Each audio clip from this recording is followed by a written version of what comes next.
안녕하세요. 아빠 매너티입니다. 소파의 3분기 실적을 재무제표와 함께 정리해 보겠습니다. 매출은 697밀리언 달러로 2분기 대비 16% 증가했고 순이익은 3.6배, 에비타는 34.7% 늘었습니다. 최대 분기 매출을 달성했으며 수익성까지 좋아졌습니다.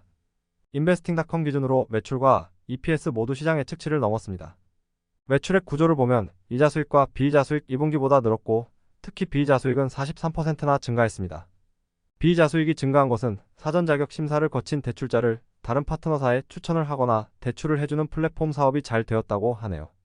반면 이자 수익은 7%, 이자 비용은 11%가 증가해서 이자 사업은 오히려 수익성이 안 좋아졌다고 볼 수 있어요. 그리고 실질적인 매출이라고 하는 조정 매출 역시 이번 분기에 크게 늘었고 금융 플랫폼 매출 비중이 점점 커지고 있습니다. 기타 매출은 2분기보다 7%, 금융 플랫폼은 25%나 증가해서 본업의 비중이 커지고 있는 것은 좋은 모습이라고 보입니다.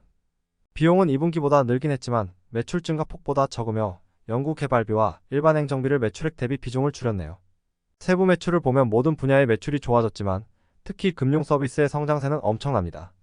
매출은 2분기와 비교해서 35%나 늘었고 이익률은 40%를 넘었어요. 그리고 세계 분기 동안 정체되어 있던 플랫폼 매출이 오랜만에 10% 이상 증가해줬습니다. 플랫폼 부문에서는 새로운 파트너십을 체결하고 있고 기부검증화, GS코어 사기 방지라는 솔루션도 출시하며 보안과 운영 효율성을 높였다고 합니다. 이런 매출 상승에는 대출 규모가 크게 늘어난 데 있습니다. 2분기와 비교해서 학생은 28%, 개인과 주택은 17%가 늘었습니다. 그동안 학생 대출이 감소세였는데 오랜만에 반등해줍니다. 주택담보대출은 금리가 하락하기 시작하면서 증가했다고 하네요. 관련 지표를 보면 가입자 수는 증가 추세이지만 2분기 대비 증가폭은 둔화되었습니다. 그래도 1인당 상품 수는 유지하고 있는 상황입니다.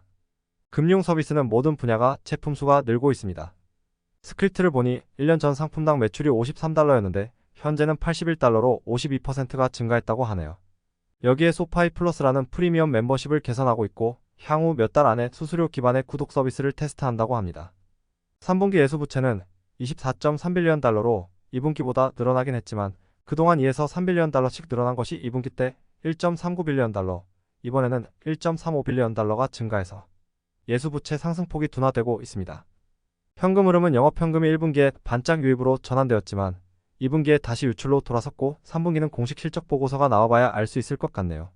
주가는 23년 10달러에서 오늘 10.5달러로 5% 상승했는데요. 원래 오늘 시작가가 11.19달러였습니다. 오늘 실적이 좋게 나와서 주가가 상승할 줄 알았는데 6% 하락을 했어요. 장전까지만 해도 최고 7%까지 올랐다가 계속 내리더니 장이 시작하면서 10%까지 내렸다가 반등을 줘서 10.5달러까지 왔습니다. 실적이 기대치보다 좋게 나왔는데 왜 주가가 6%나 하락했을까요? 제가 생각한 이유는 그동안 주가가 많이 오르긴 했습니다. 10월 4일부터 본격적으로 상승장을 보여주는데요. 그동안 8, 9월 초에 고용지표가 안 좋게 나오면서 주가가 하락했었는데 10월은 괜찮게 나왔던 게 주가 상승에 힘을 실었고 10월 14일에 포트리스라는 투자회사와 2빌리언 달러 규모의 대출 플랫폼 계약을 맺으면서 주가가 11%가 급등했습니다. 그 이후로도 다른 종목들 주가가 떨어질 때 별로 하락하지도 않으면서 상승세를 유지했거든요. 10월 3일 7.8달러와 비교하면 43%나 상승했습니다. 그래서 이동평균선과 캔들을 보면 어제까지만 해도 정배열의 캔들이 5일선 위에 떠 있습니다. 예전부터 최근에 매수한 사람까지 이득을 보고 있다는 상황이기 때문에 조금이라도 하락 신호가 오면 던질 수 있는 거죠. 실제로 어제 저녁 8시 3분기 실적 발표가 나고 7%까지 상승했다가 갑자기 하락하기 시작했는데 국채금리가 오른 것이 커 보입니다. 저녁 9시에 미국 10년물 국채금리가 4.29에서 4.33까지 갑자기 올라갔는데 4.3이라는 수치가 3달 만에 최고치를 찍은 수치인데요.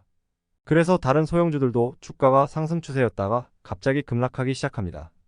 국채금리가 오른 이유는 트럼프 대통령이 당선될 가능성이 높아지면서 인플레이션 우려가 되는 것이 커 보입니다. 여기에 대형 기술주들의 실적 발표가 있어서 자금이 대형 기술주로 몰렸다는 기사도 있었네요. 다행히 다시 국채금리가 4.2%대로 내려와서 10% 하락에서 6.7% 하락으로 회복하고 장이 마감되었네요.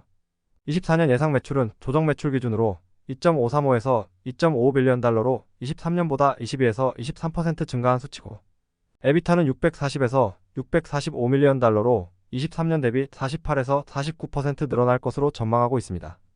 4분기 실적을 역산하면 매출은 668밀리언 달러, 에비타는 172밀리언 달러가 나오는데요.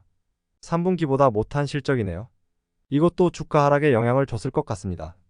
실적 발표 때 주가 하락한 것은 실망스러울 수 있겠지만 그래도 10월 초 7달러대에 있을 때보다 많이 좋아진 것 같습니다. 10달러가 깨지지 않은 것도 고무적이고요.